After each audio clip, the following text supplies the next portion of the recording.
Hello everyone, welcome to another Alpha Strike replay series, and this one we are looking at Infantry for BattleTech. Finally, yeah, we got there. A lot of people have been asking about this one, and rightly so. It's one of those units that sort of gets overlooked a little bit, but we want to address. They are out there. They are out there in vast numbers. Yeah, true. They may as well be included in your games. So this is Infantry, the intro. Yes? Yes. Swoosh.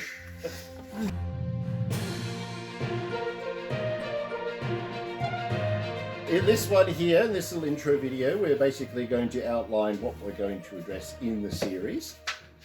And we're going to begin with, essentially, conventional infantry. So your standard infantry platoons and squads and how they are on the field. Yeah. So what we'll do is there's a table on 213 of Total Warfare. Might be a different cover because this is a older copy. We've been using this one for all of our videos, but it's fine, doesn't matter. So infantry, if you're interested in infantry, it goes from 212 through to 229. But that table on 213 has all the different types of conventional infantry. Yes. Okay. Yes. So not battle armor, not any weird stuff. Conventional infantry. Okay. So I guess probably to begin with, the game is about BattleMechs. Okay, they are probably the most versatile unit on the field. They get all the good rules. They do. They get all the publicity and all the groupies and all that sort of thing. But conventional infantry, they do play a part. Okay, and they can be really, really good. The costs for actually like building BattleMechs and training the mech warriors and all that sort of thing, that's quite expensive. Yeah, it's time consuming, it's quite expensive. As opposed to, you can do some basic training for an infantryman and give them some basic equipment and off you go. Push them out in the battlefield with a rifle and say, go that way until you find something to shoot. Yeah, that's right. Yeah. But, there is quite a variety of equipment and technology out there to sort of deck them out. So there are some options that you can do with them. One of the things that they mention in the little beginning appraisee thing is that pretty much every single faction and every single group of every single faction has their own way of building their infantry. They have their own different uniforms and weapons and outfit kits and all that sort of stuff. So these are kind of like generic things. Yeah. But if you have a particular faction, you can feel free to look in the lore and see if you can find something cool that your particular faction does. But basic infantry stuff is here. Yeah. So watch this and we'll talk about it. And then you can sort of have a look at the other things. So it's all balanced with BV in the end. And we will talk about that in a later video as well, as we have for the others in the series. We might even build some infantry platoons. Which you're like, can't be that much, but they're always there. They're very interesting. I think they're cool.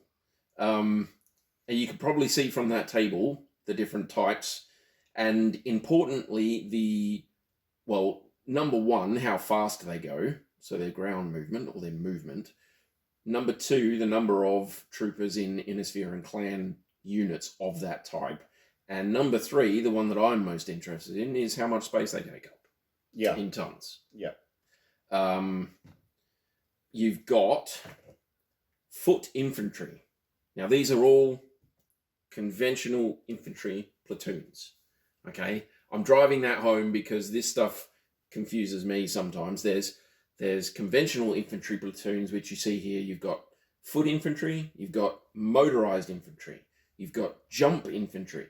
Fancy. You've got mechanized infantry, and your mechanized infantry will be riding either hover, wheeled, or tracked. Yeah, so think of them like quad bikes and stuff like that. So the wheeled ones would be like dudes on an ATV with a machine gun or something like that.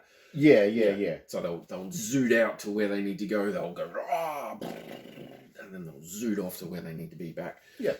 I kind of like the idea of a little personal, like single man hovercraft.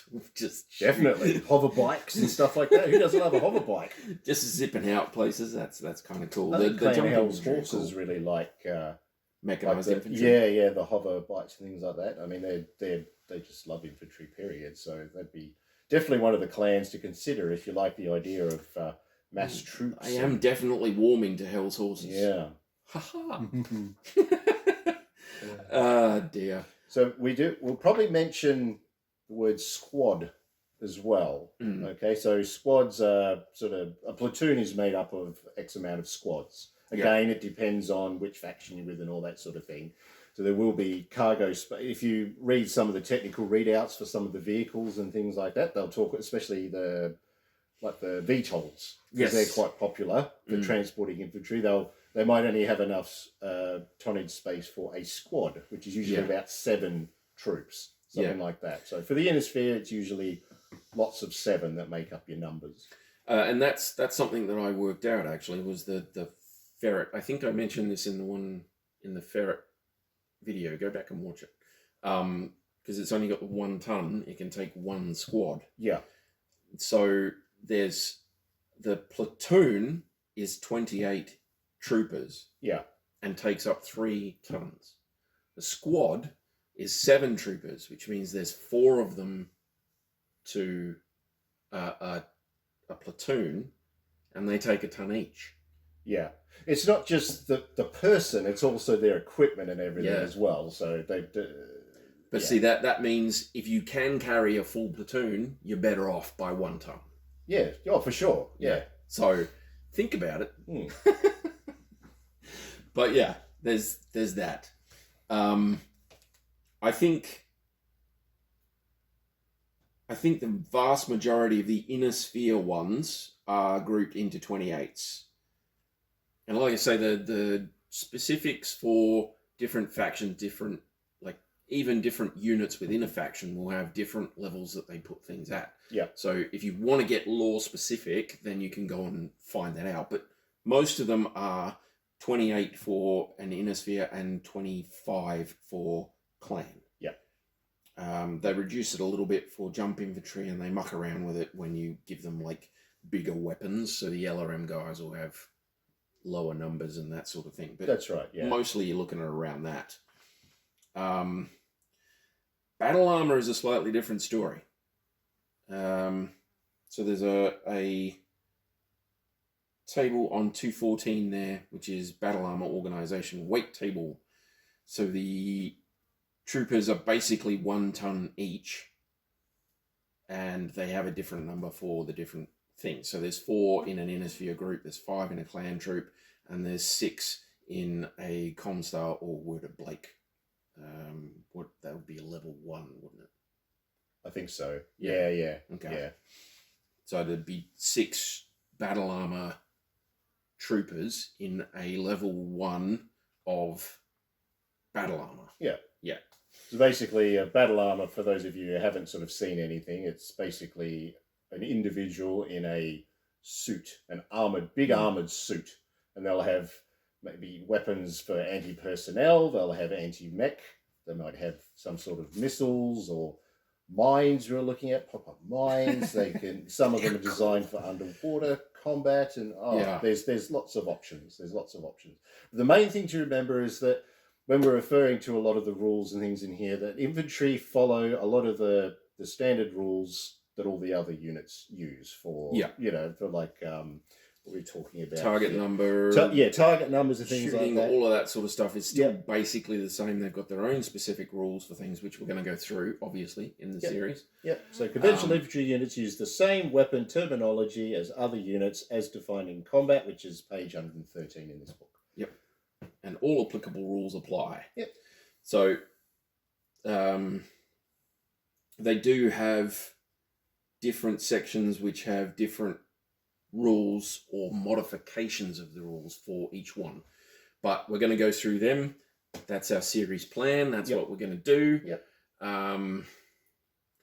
I think that's it. I think that's it for now, just to sort of mention. But I mean, look, if that's something you want to learn about, then keep watching the rest of the videos in this series when they come up. Make sure you subscribe to us, so that way you'll be notified as soon as it pops up. And that's it. Yeah. I think that's it. Yep. We'll do an outro swoosh. Ooh. All right, people. All good. So I hope you can join us Bye. Bye guys.